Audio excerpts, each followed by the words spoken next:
सुनना बना। देखो पिछली क्लास के अंदर लास्ट में अपन ने 2 क्वेश्चन लिखे थे ना, ठीक है। और पहले तो उन दोनों क्वेश्चनों को मैं करवा देता हूँ। एक बार मुझे क्वेश्चन दे दो, देख लेना तुम्हारे आंसर। तो पहला क्वेश्चन ये था कि यदि कोई पिंड 15 इलेक्ट्रॉन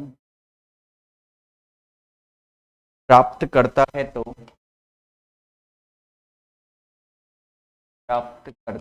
तो पर आवेश का मान क्या होगा।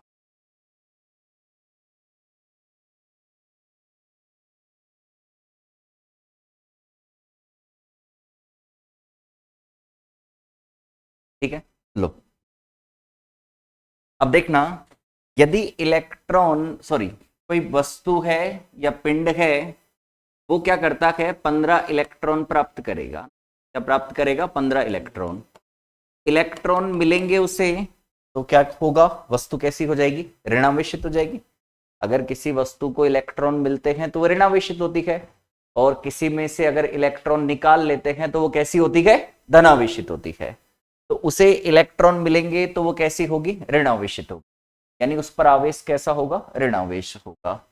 तो फिर क्योंकि पिंड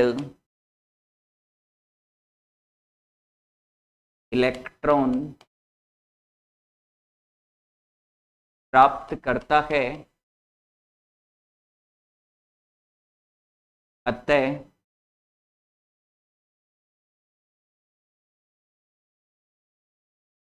पिंड पर ऋणावेश आएगा।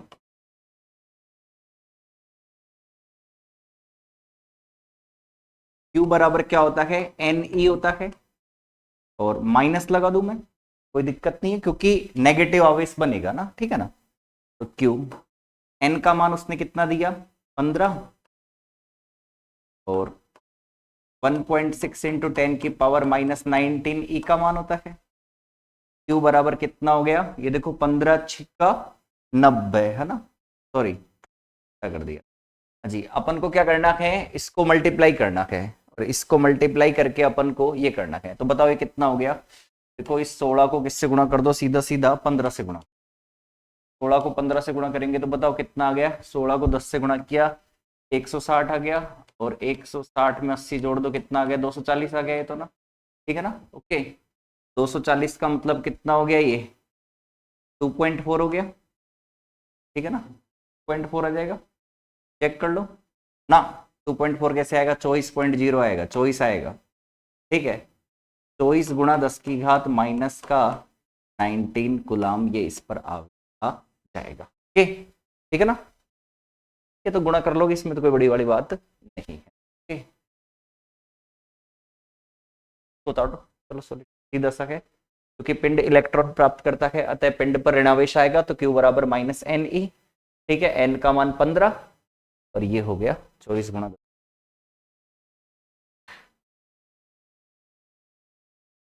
ठीक है,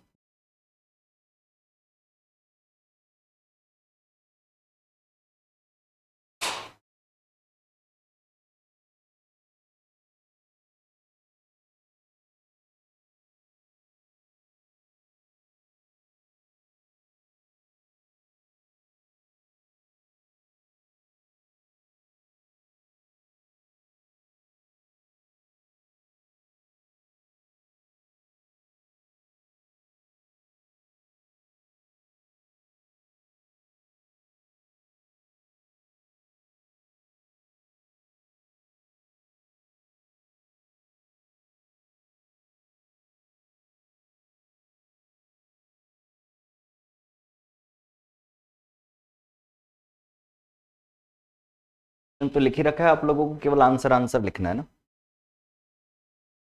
ठीक है, अगला क्वेश्चन और बताओ, फिर आगे चलेंगे। अगला एक क्वेश्चन और था,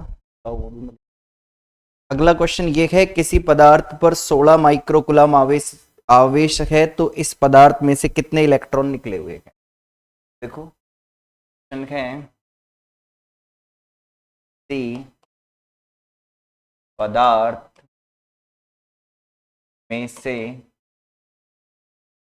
16 माइक्रोकुलम आवेश है, किसी पदार्थ पर 16 माइक्रोकुलम आवेश है, तो इस पदार्थ में से कितने इलेक्ट्रॉन निकले हुए, कितने इलेक्ट्रॉन निकले हुए। काम की बात समझना, आपको आवेश दे रखा है कितना, 16 माइक्रोकुलम, प्लस में दे रखा है। जब आवेश प्लस में दिया हुआ होता है तो इसका मतलब उसमें से इलेक्ट्रॉन निकले हुए हैं, तभी तो धनावेश है उस पे। और नेगेटिव दिया हुआ है तो उसको इलेक्ट्रॉन मिले हुए हैं। तो यहां इसके आगे कोई भी चिन्ह नहीं है तो प्लस है, तो प्लस का मतलब इसमें से इलेक्ट्रॉन निकले हुए हैं। तो चूंकि सॉल्यूशन के अंदर कैसे लिखेंगे अपन, आपको गिवन क्या है, गिवन है हमें Q बराबर कितना, 16 माइक्रोकुलम, यानी 16 गुणा 10 की घात -6 कुलम। एक माइक्रोकुलम में 10 की पावर -6 होता है ना, ठीक है ना। अच्छा और सुनो, तो चूंकि Q बराबर क्या होता है, Ne, ठीक है ना। N बराबर कितना हो जाएगा, Q अपॉन E। Q का मान रख दो 16 गुणा 10 की घात -6, और E का मान 1.6 इंटू 10 की पावर -19, ठीक है। अच्छा सुनो, एक काम कर सकते हैं सीधा सा, 16 गुणा 10 की घात -6 तो ये हो गया, को ऊपर लेके जाएंगे तो ये +19 हो जाएगा। अच्छा 1.6 को आप ऐसे भी तो लिख सकते हो, 16 और ऊपर किससे गुणा कर दो, 10 से। यहां से पॉइंट हटाओगे तो ये 16 हो जाएगा, ऊपर किससे गुणा करना पड़ेगा आपको, 10 से। ऐसे तो करते हैं अपन, पॉइंट हटाते हैं तो ऊपर किससे गुणा कर देते हैं, एक जीरो लगा दो, मतलब 10 से गुणा कर दो। क्यों, क्योंकि आप इस 10 को वापस नीचे लेके आओ तो इसके नीचे आएगा 16 के नीचे, और 16 में 10 का भाग लगेगा तो 1.6 आएगा। बात वही है ना। चलो इसको सोल्व कर लो, 16 से 16 क्या हो जाएगा, कट जाएगा। तो ये हो गया 16 से तो 16 कट गया आपका, 10 की घात 19 और एक 10 की घात 20, 10 की घात 20 में से 10 की घात 6 गया तो 10 की पावर 14 इलेक्ट्रॉन। इतने इलेक्ट्रॉन उस पदार्थ में से निकले हुए हैं, ठीक है। कर लो ऐसे, अगर इस पर इतना आवेश है तो इतने इलेक्ट्रॉन निकले।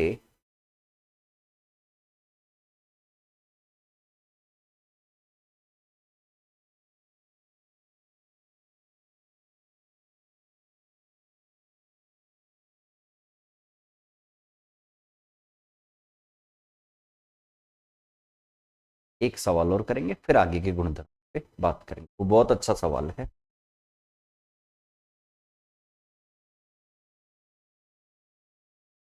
देखो एक ही फॉर्मूला है, Q बराबर Ne, इसी का कमाल है सारा, इसी से सारी चीजें हो जाएगी, है ना।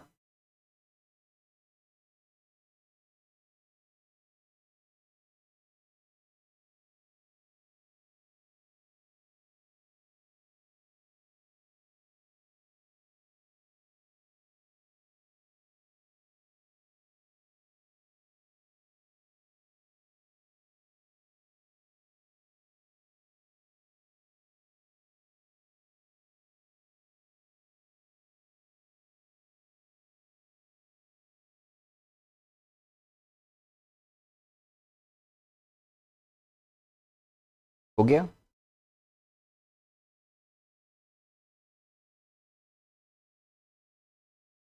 हाँ जी, देख लिया। अब जो मैं एक सवाल लिख रहा हूं, ये स्टार लगाना, मतलब स्टार का मतलब जिन सवालों पे मैं स्टार लगा दूं उनको आपको बहुत अच्छे से समझना, ठीक है। तब ये इंपॉर्टेंट, ठीक है। हाँ जी, लिखना, किसी पिंड से, पिंड से एक सेकंड में, पिंड से एक सेकंड में 10 की घात 9 इलेक्ट्रॉन किसी दूसरे पिंड में स्थानांतरित स्थानांतरित होते हैं, तो एक कूलम आवेश के स्थानांतरण में कितना समय लगेगा?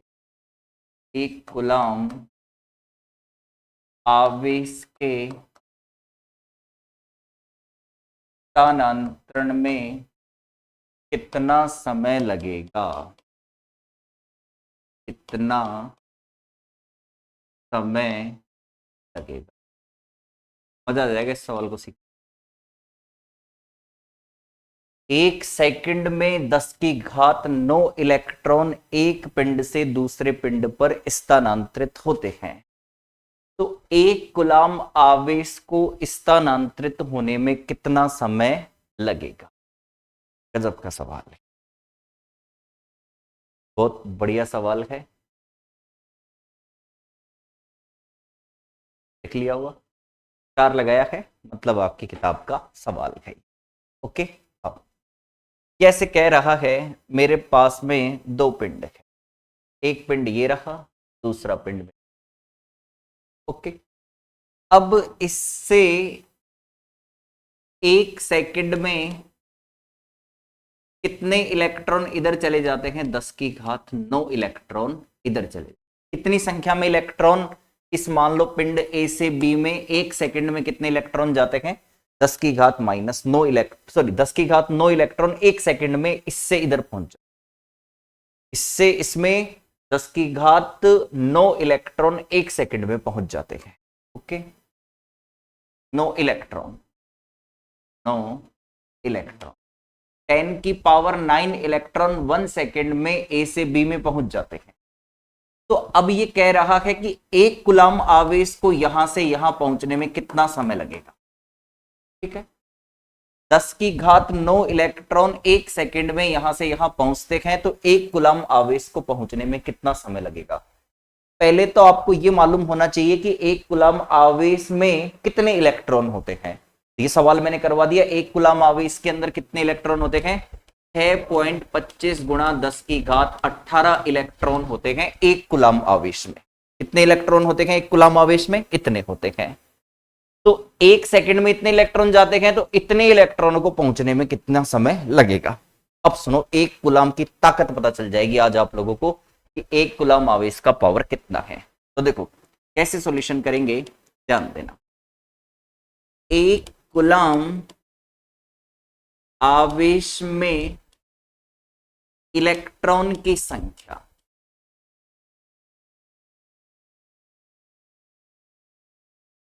एक कूलम आवेश में कितने इलेक्ट्रॉन होंगे, या एक कूलम आवेश पर कितने इलेक्ट्रॉन होंगे? ठीक है, अच्छा सुनो, Q बराबर मैंने क्या लिखवाया था? Ne। तो N बराबर क्या हो जाएगा रे? Q/E। Q का मान है 1 कूलम, इसका मान है 1.6 × 10⁻⁻19 कूलम। 10⁻19 को ऊपर ले जाओ, 10⁻+ हो जाएगा, और ये हो गया 1.6। इसको आप कैसे लिख सकते हो? पॉइंट उठाओगे, 10 से और गुणा कर दोगे, तो 10/16 × 10 की घात 19 हो गया। बेचारे को 1 0 और उधार दे दो, ठीक है, तो 1 0 और दे दो, 100 × 10 की घात 18 लिख सकता हूं इसे मैं, और ये हो गया 16।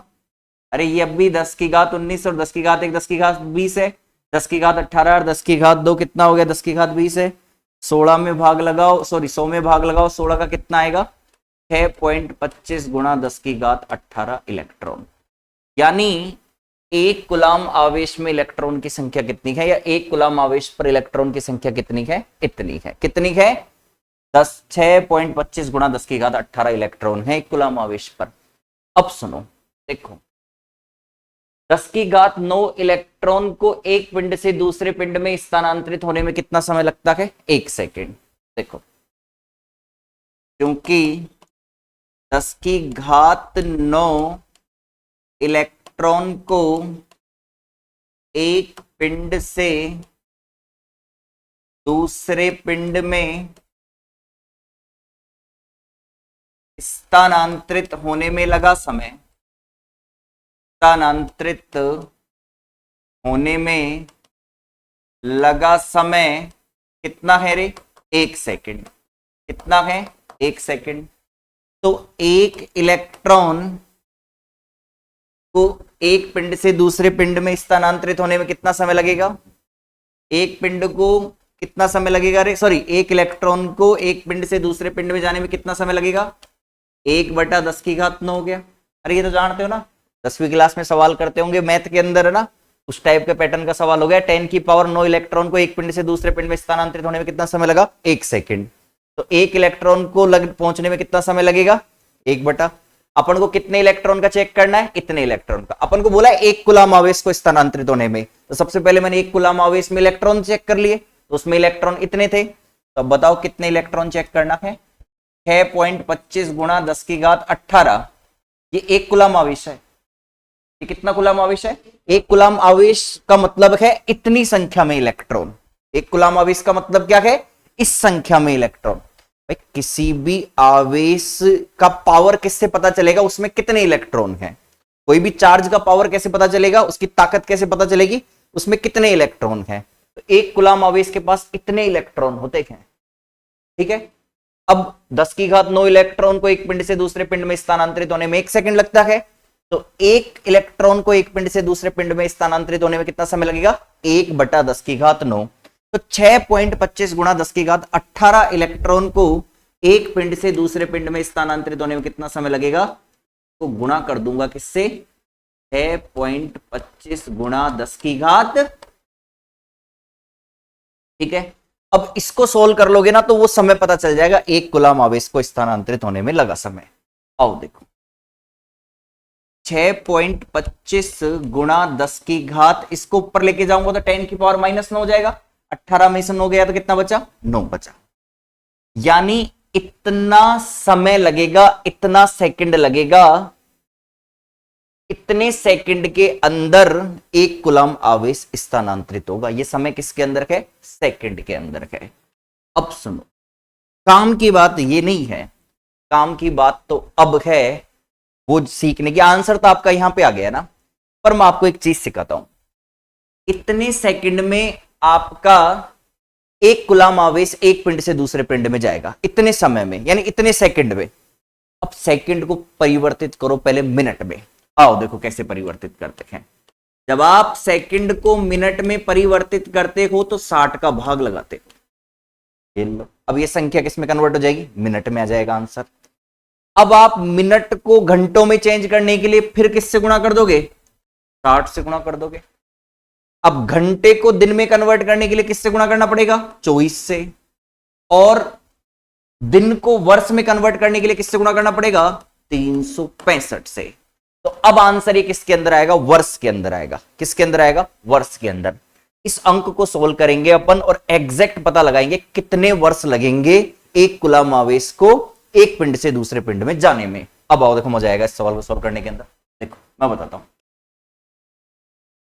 करते हैं पूरा सोल्व, है ना। आ जाओ, अगर मैं पॉइंट हटा दूंगा यहां से तो पॉइंट के बाद 2 अंक है तो 2 जीरो नीचे आ जाएगी। कितनी जीरो नीचे आ जाएगी? 2 जीरो, यानी 100 से गुणा हो जाएगा। 625 × 10⁻9 60 60 3600। 100 से भी गुणा कर दूं मैं, क्योंकि 625 में 100 का भाग लगेगा जब 6.25 आएगा। रह गया एक जीरो, सॉरी एक जीरो रह गई थी ना भाई, फॉल्ट एक जीरो रह गई थी।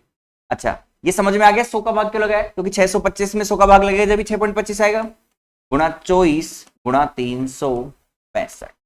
आ जाओ, अब अपन इसको सोल्व करने वाले हैं। कैसे करेंगे सोल्व? सोल्व करने के लिए तो आपको दिमाग घिसना पड़ेगा। आओ कैसे? हाँ जी, क्या मैं इसको ऐसे लिख दूं, ये 100 का मतलब 10⁻2 हो गया। अच्छा सुनो, 3600 को 36 × 10⁻2 लिख दो। 36 × 10⁻2 और 10⁻2 10⁻4 हो जाएगा। 10⁻4 ऊपर चला जाएगा तो केवल 10⁻2 ऊपर क्या बचेगा? 5 बचेगा। आगे बात समझे? अब ये क्या आ गया? 24 × 365। अब आपको इस अंक को सोल्व करना है। आ जाओ, काटा पीटी कर लेके आ जाओ। वैसे सीधा आंसर भी लिख सकते हैं पर काट लेते हैं। आ जाओ देखो, 5 से काटते हैं सबसे पहले। किससे? 5 से। 5 से काटे क्या? 15 चौको 60। हाँ 5 से काट लो, या 25 से कट जाएगा। 5 से काटो, सीधा सीधा काटते चलते हैं ना। 5 से काटो, ऊपर है 625, नीचे क्या है? 365। बालक को काम करवा रहे हो आज, है ना। हाँ जी, काटो। 5 एकम 5, एक कितना बचा 12, 5 दूना 10, कितना बचा 2, पचम 25, ठीक है। 5 से काटो, 5 छक्का 30, 5 सत्यो 35, सॉरी 5 सत्यो 35, 1 5 तिया 15, तो ये कट गया कितना 125/73। अच्छा 125/73 आ गया। और फिर नीचे क्या बचा अपने पास में 36 गुणा 24 बचा। अच्छा 24 बच गया क्या। अब एक काम करो, अब क्या करोगे, अब 36 गुणा ये बच गया, अरे इसको 16 ही कर लो ना, तो कैलकुलेशन बढ़वा रहे हो।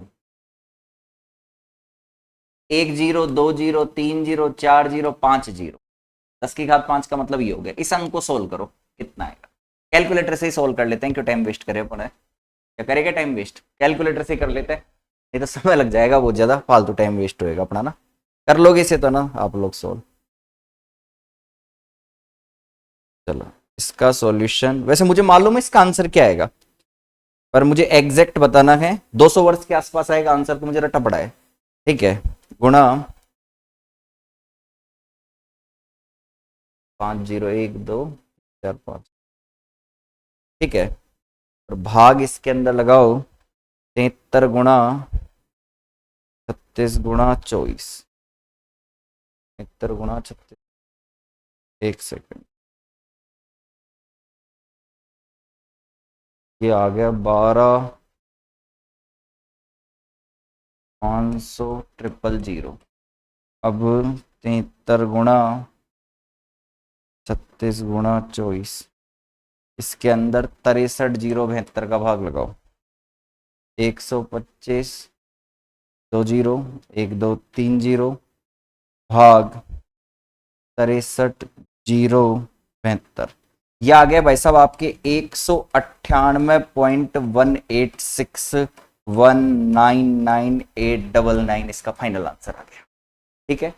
यानी ये आया आप लोगों के पास में, 2 डिजिट तक ही लिख रहा हूं, 198.18, यानी आप कह सकते हो लगभग 200 वर्ष, लगभग 198 वर्ष बोल दो ना, नहीं बोल दो 198 वर्ष। यानी आप ऐसे कह सकते हो कि एक कुलाम आवेश को एक पिंड से दूसरे पिंड में पहुंचने के लिए कितने साल लग जाएंगे, 198 साल लग जाएंगे।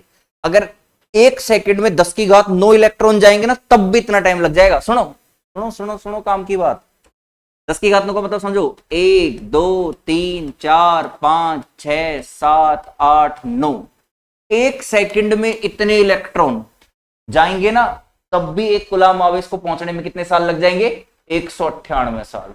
एक कुलाम आवेश की ताकत देख लो, एक कुलाम आवेश के पास कितने इलेक्ट्रॉन हैं।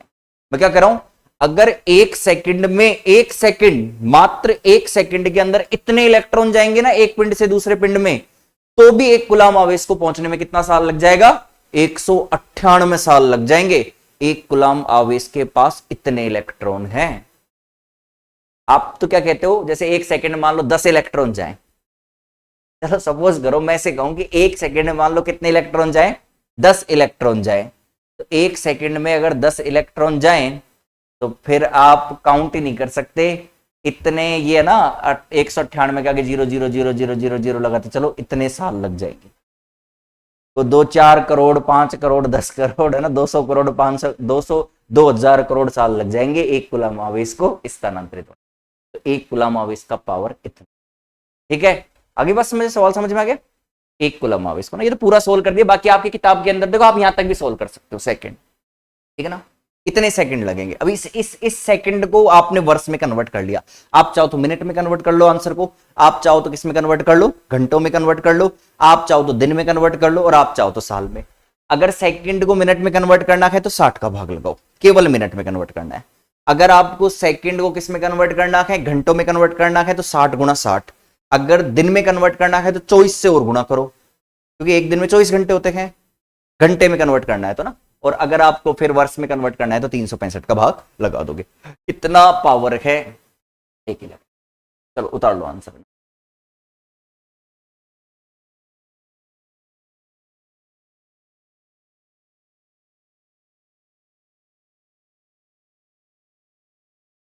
एक कूलम आवेश के स्थानांतरण में, ऐसे लिखो ना थोड़ा सही रहेगा, एक कूलम आवेश के स्थानांतरण में इलेक्ट्रॉन की संख्या, स्थानांतरण में इलेक्ट्रॉन की, ये इलेक्ट्रॉन की संख्या है, एक कूलम आवेश के स्थानांतरण में इलेक्ट्रॉन की संख्या है।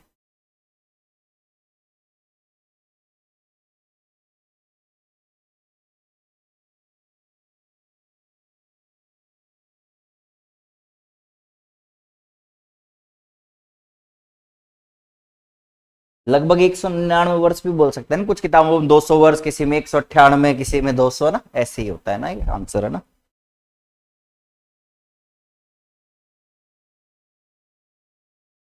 ये ऐसे ही होता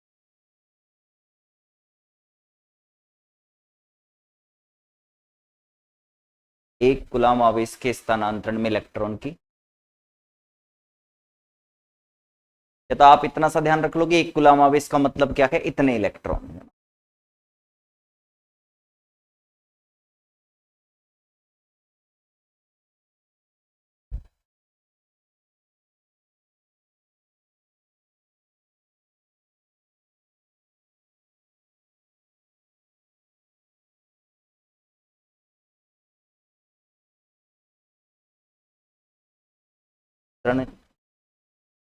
के लिए इलेक्ट्रॉन लैंग्वेज सही नहीं बोल, के लिए कर दें,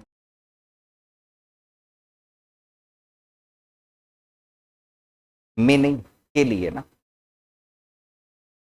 जैसे तो एक कूलम आवेश का मतलब भी लिखते हैं सीधा इतना ही, ठीक है ना। तो मैंने सीधी लाइन खींची, इसका मतलब समझ गए ना, ये लाइन ऐसे कैसे लिखी जाएगी ना।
ये पूरा सवाल आंसर।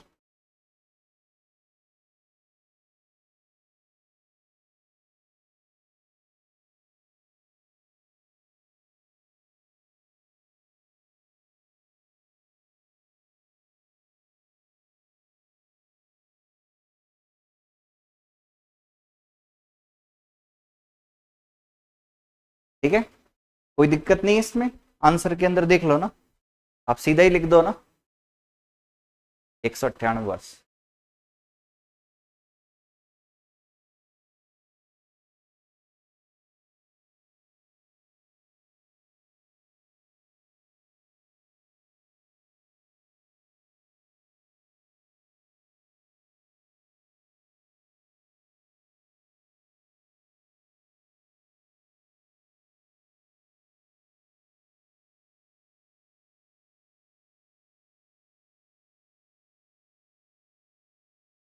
ठीक है, अच्छा इससे पहले अपन आवेश के गुणधर्म लिखवा दिए थे, कितने गुणधर्म हो गए थे, देखना एक बार, आगे चलेंगे ना, आज पूरे गुणधर्म समाप्त करने हैं मुझे, बीच में सवाल आ गए थे उससे पहले, कोई संख्या उनख्या चल रही थी क्या, देखना किस वे में लिखवा रहा था मैं, स्टार कितने, फिर देखना। हाँ जी, तो अपन आवेश के गुणधर्म पहले योज्यता का लिखाया है ना, फिर ये लिखवा दिया, आवेश का संरक्षण लिखवा दिया, आवेश का क्वांटीकरण लिखवा दिया, चलो ना अब ऐसे अगला ना, चलो अब देखना ना, समझना, अगला देखो, आवेश एक निरपेक्ष राशि का मतलब समझाता हूं,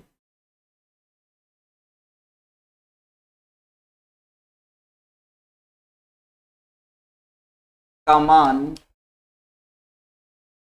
वेग पर निर्भर नहीं करता है, वेग पर निर्भर नहीं करता।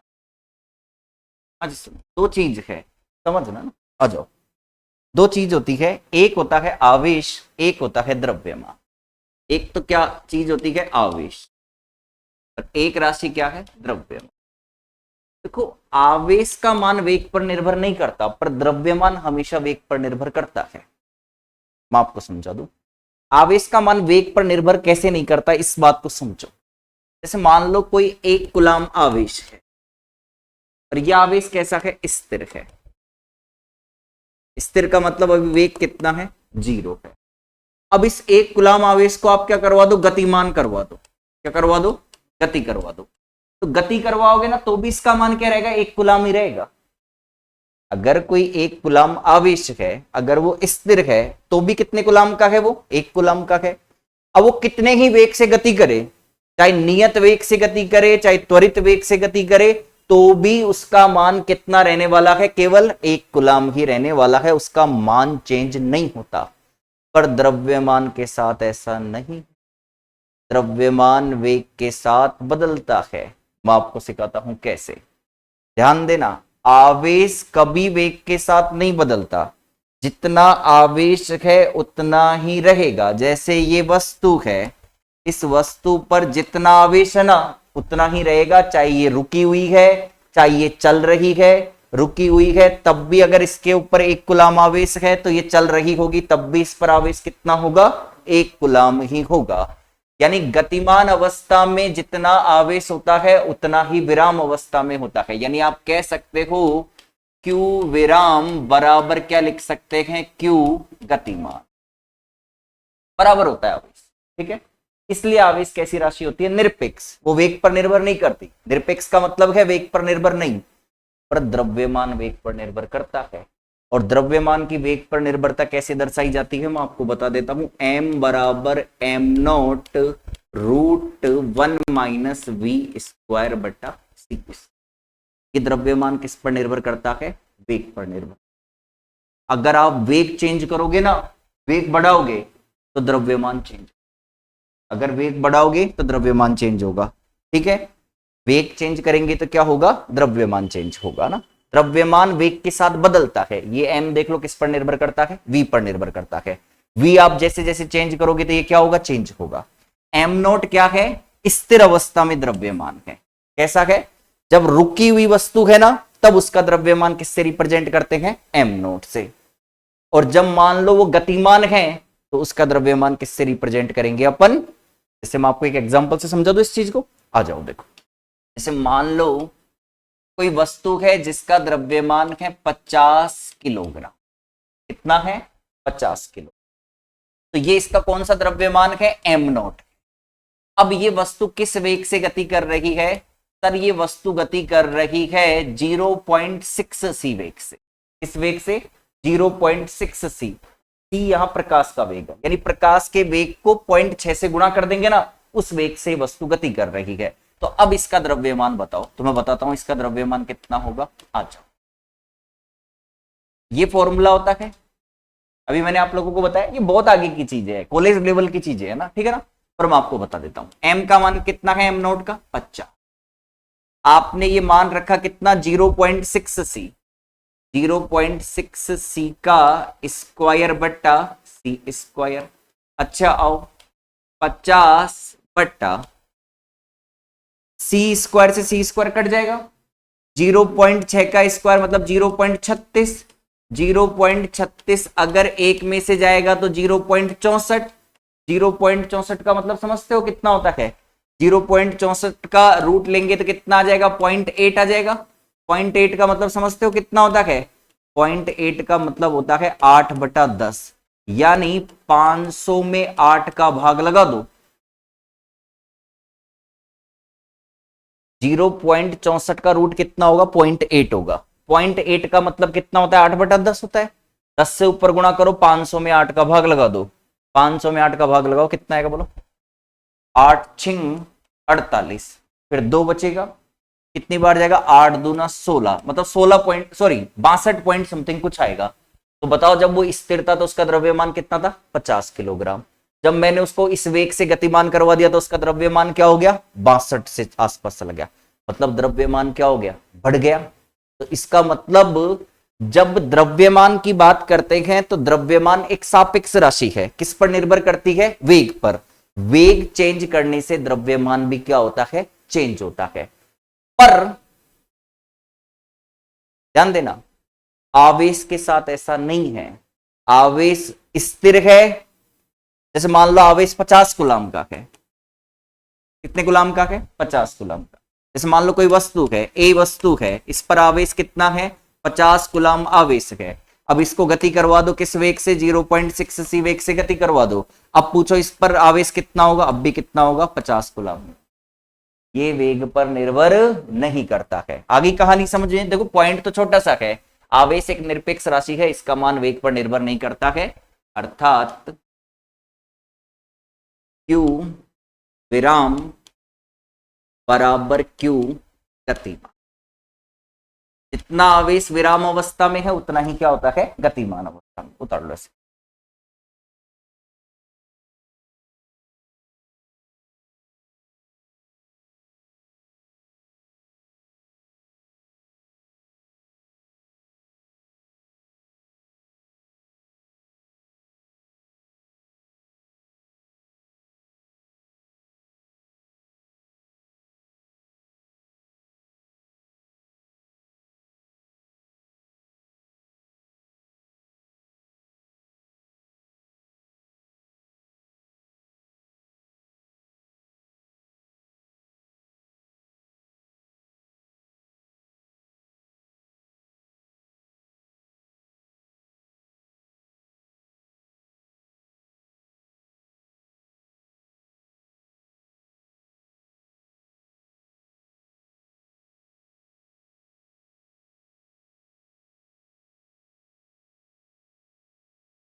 चले, ठीक है ना, छोटी सी बात थी, मैंने उसको आपको द्रव्यमान के साथ कंपेयर करके समझा दिया ना, ठीक है।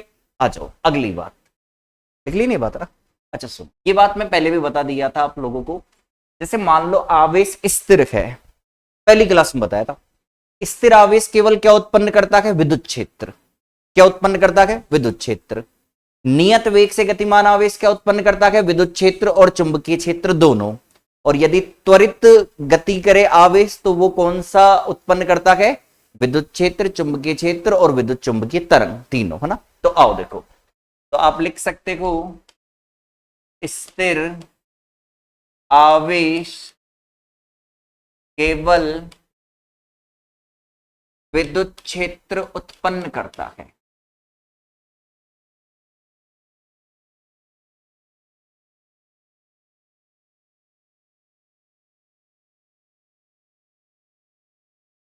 एक टेबल ही बनवा देता हूँ ना इसके, तो ज्यादा सही रहेगा ना।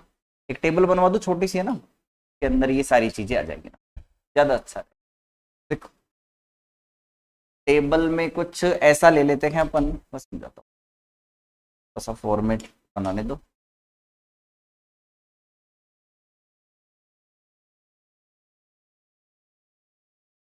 ठीक है, ध्यान देना, समझो।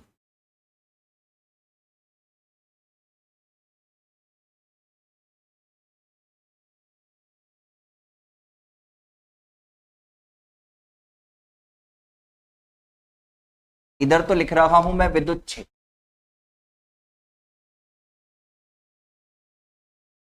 E vector. इधर क्या लिख रहा हूं मैं, चुंबकीय क्षेत्र, इससे रिप्रेजेंट कर रहा हूं बी वेक्टर। और इधर लिख रहा हूं विद्युत चुंबकीय तरंग, विद्युत चुंबकीय तरंग, ईएम वेव, है ना, ठीक है।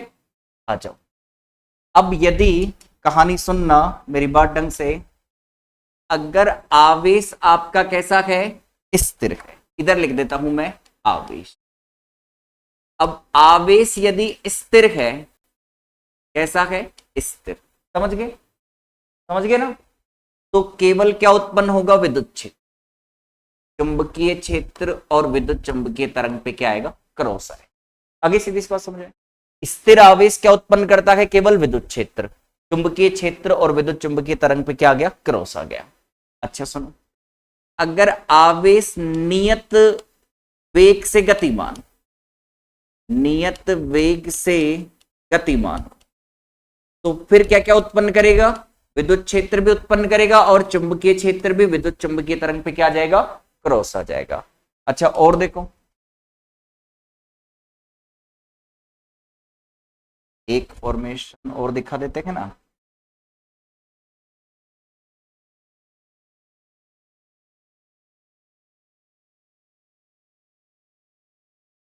और त्वरित आवेश, अब त्वरित आवेश क्या करेगा, विद्युत क्षेत्र भी उत्पन्न करेगा, चुंबकीय क्षेत्र भी उत्पन्न करेगा, विद्युत चुंबकीय तरंग भी उत्पन्न करेगा। बोलो, सारी कहानी इस टेबल के अंदर आ गई। स्थिर आवेश केवल विद्युत क्षेत्र उत्पन्न करता है, नियत वेग से गतिमान आवेश विद्युत क्षेत्र और चुंबकीय क्षेत्र दोनों उत्पन्न करता है, और त्वरित आवेश विद्युत क्षेत्र, चुंबकीय क्षेत्र और विद्युत चुंबकीय तरंगे तीनों उत्पन्न करता है। बोलो, एक ही टेबल के अंदर सारी बातें समझ में आ गई, सारी बातें कवर हो गई। ऐसे कैसे टेबल बना लो, 4 पॉइंट लगाते हो, एरो लगाते हो, जैसे भी लगाकर लिख लो, आपको जैसा उचित लगे ना, ठीक है ना। ये भी आवेश की जानकारी है ना, ठीक है ना, आवेश के संदर्भ में ये जानकारी है।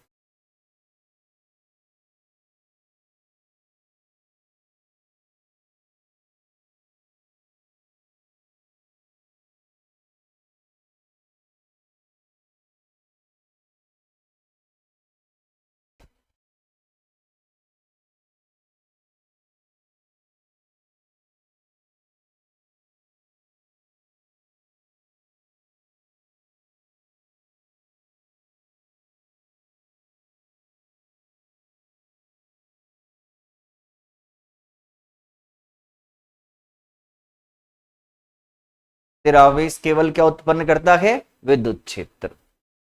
नियत वेग से गतिमान आवेश क्या उत्पन्न करता है, विद्युत क्षेत्र और चुंबकीय क्षेत्र। और अगर आवेश त्वरित गति करे तो तीनों क्षेत्र। बस यही पढ़ लिया अपन ने तो इसकी पहले पोर्शन पूरी किताब का पूरा खत्म हो जाएगा। शुरुआत के चैप्टर अपने किस पर आधारित हैं, स्थिर आवेश पर, ठीक है ना, विद्युत क्षेत्र की बात होगी। फिर आगे आवेश को गतिमान करवाएंगे तो विद्युत क्षेत्र चुंबकीय क्षेत्र की बात होगी। फिर आवेश को त्वरित गति करवाएंगे तो फिर विद्युत क्षेत्र चुंबकीय क्षेत्र के साथ साथ विद्युत चुंबकीय तरंग भी आ जाएगी।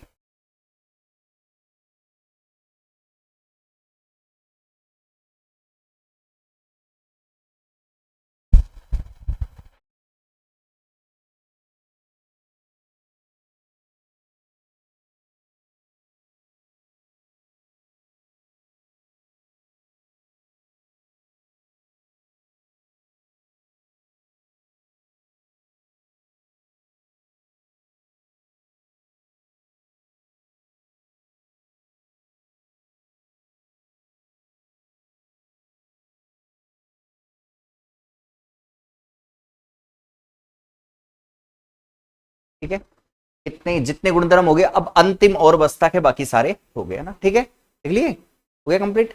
अच्छा, अब मैंने आपको स्टार्टिंग के अंदर एक बात बताई थी, वो क्या थी कि समान प्रकृति के आवेश क्या करते हैं, प्रतिकर्षण का गुणधर्म रखते हैं, और विपरीत प्रकृति के आवेश क्या करते हैं, आकर्षण का गुणधर्म रखते हैं।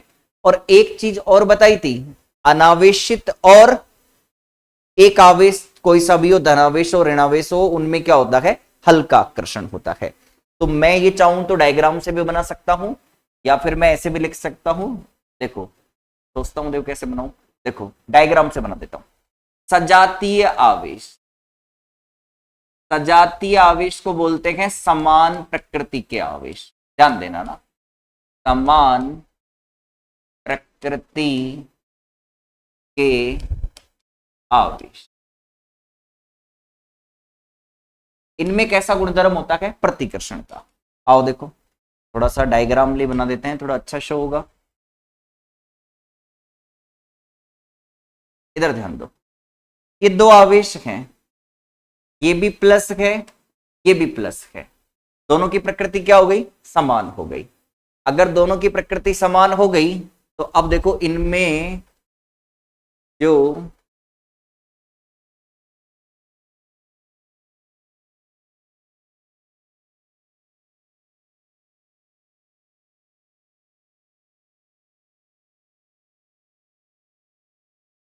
फिर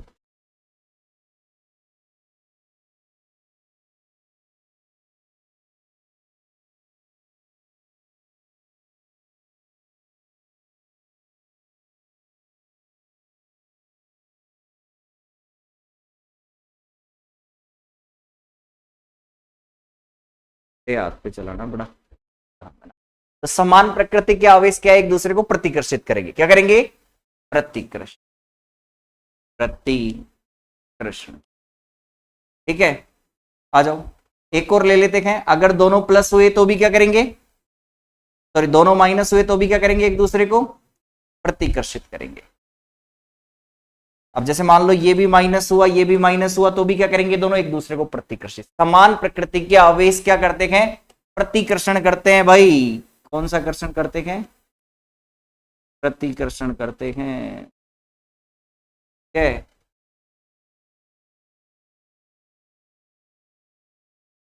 ये भी क्या करेंगे, प्रतिकर्षण। ठीक है, थोड़ा सा और डायग्राम ले सुंदर बना दो इसे। समान प्रकृति के आवेश क्या करेंगे, प्रतिकर्षण। उतार लो मेरे साथ साथ ही, लिख लो इस चीज, कोई बड़ा मुद्दा है ही नहीं।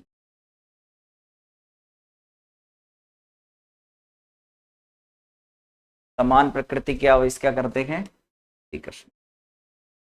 डिजाइन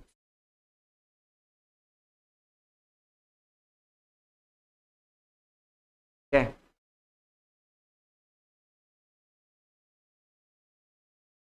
ये भी दोस्तों क्या करेंगे,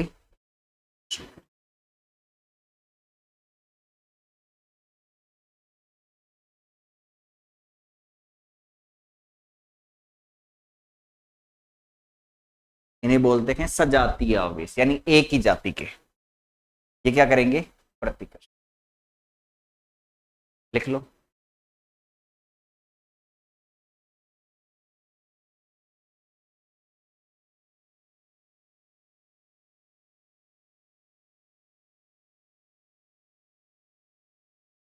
सजातीय आवेश, समान प्रकृति के आवेश,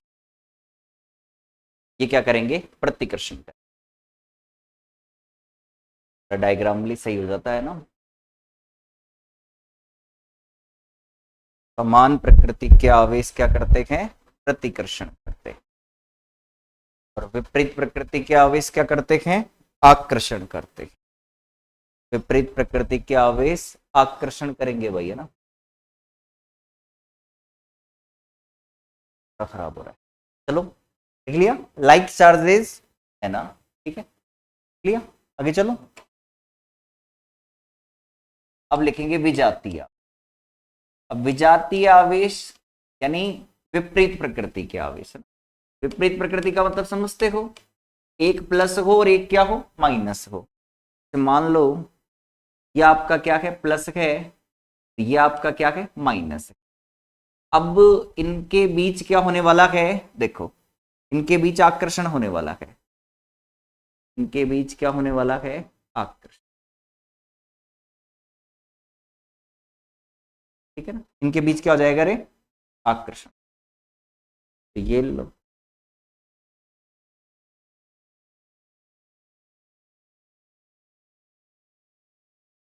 इनके बीच क्या हो जाएगा, ये आकर्षण हो जाएगा।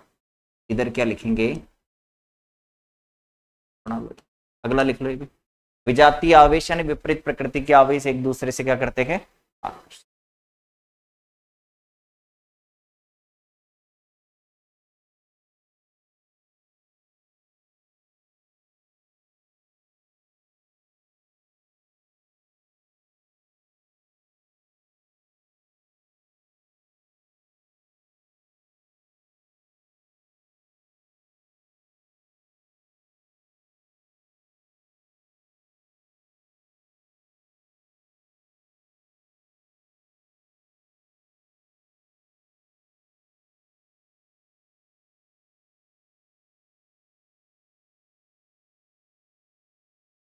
विजातीय आवेश क्या करते हैं, विपरीत प्रकृति के आवेश एक दूसरे को आकर्षित करते हैं, है ना।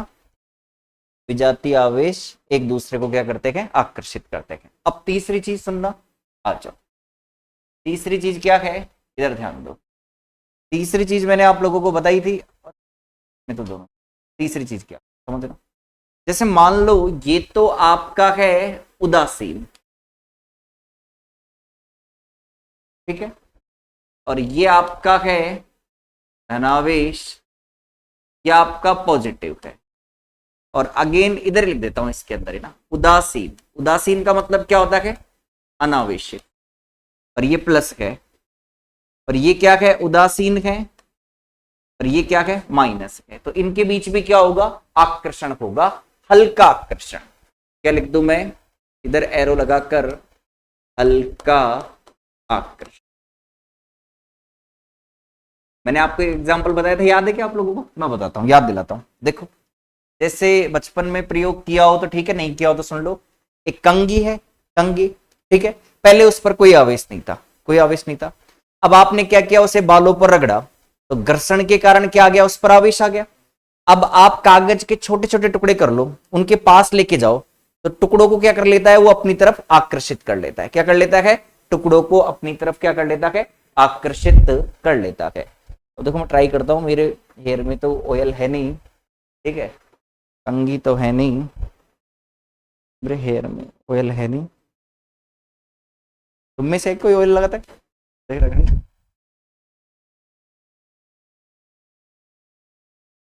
कागज का टुकड़ा है, कंघी लानी पड़ेगी। कल बताऊंगा इस प्रयोग को ना, ठीक है ना। घर पे कर लेना, एक कंगा लेना, उसको पहले बालों में रगड़ना, जो ऑयल लगाते हैं ना, ठीक है ना, रगड़ना। फिर उसके बाद कागज के छोटे छोटे टुकड़े कर लेना, उनके पास लेना, सारे टुकड़े क्या हो जाएंगे? चिपक जाएंगे, चिपक जाएंगे सारे के सारे टुकड़े। वो क्या होता है? हल्का आकर्षण होता है। तो एक एग्जाम्पल यहां बना दू, तो एक कंगी बना दूंगा यहाँ पे, देखो ऐसा बढ़िया रिप्रेजेंटेशन हो जाएगा।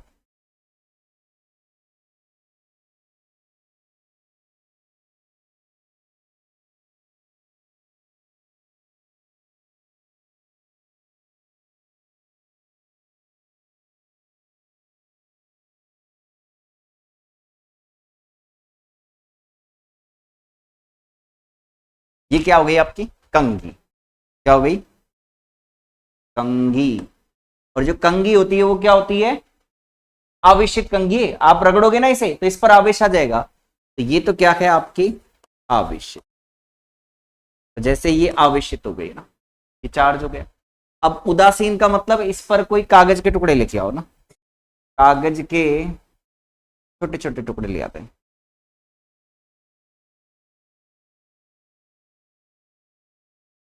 ये क्या है? कागज है। तो ये क्या हो गए? सारे के सारे कागज हो। और ये कैसा है? उदासीन है, यानी इन पर कोई आवेश नहीं है। तो अब इसको इसके पास लेके आएंगे अपन, आवेशित कंघी को इन कागज के टुकड़ों के पास लेके आएंगे। इनमें कैसा गुण होगा? आकर्षण का गुण होगा। यानी आप क्या लिख सकते हो? इनके बीच क्या होगा? कलर अलग, इनके बीच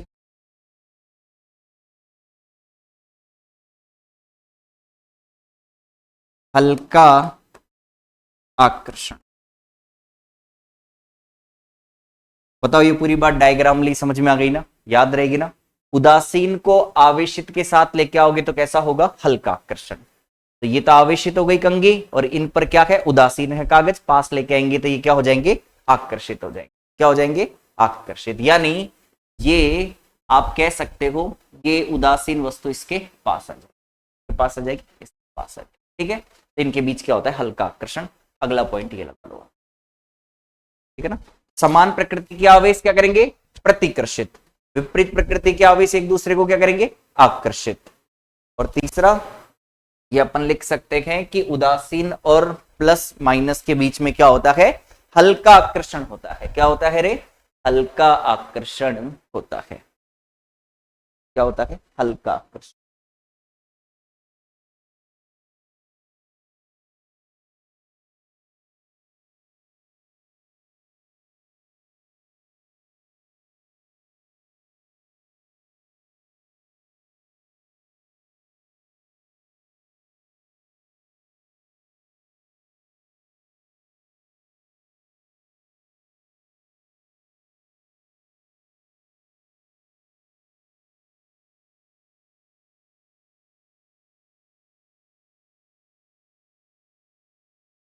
ठीक है, देख लिया। चलो है ना, आज के लिए अपन इतना ही करेंगे। इसके आगे अगली क्लास के अंदर अपन ये बताएंगे कि प्रतिकर्षण और आकर्षण के अंदर ऐसा कौन है जो आवेश का प्रामाणिक प्रमाण है, मतलब ऐसी कौन सी चीज आकर्षण विद्युत के आवेश को प्रामाणिकता सिद्ध करता है या प्रतिकर्षण करता है। दोनों में से आकर्षण और प्रतिकर्षण के अंदर से कौन एक्यूरेट 100% संभव है, मतलब कौन ऐसी चीज है जो प्रमाण कर दे कि आवेश की प्रकृति के बीचों में, है ना। ठीक है ना, ये अगली क्लास के अंदर समझेंगे।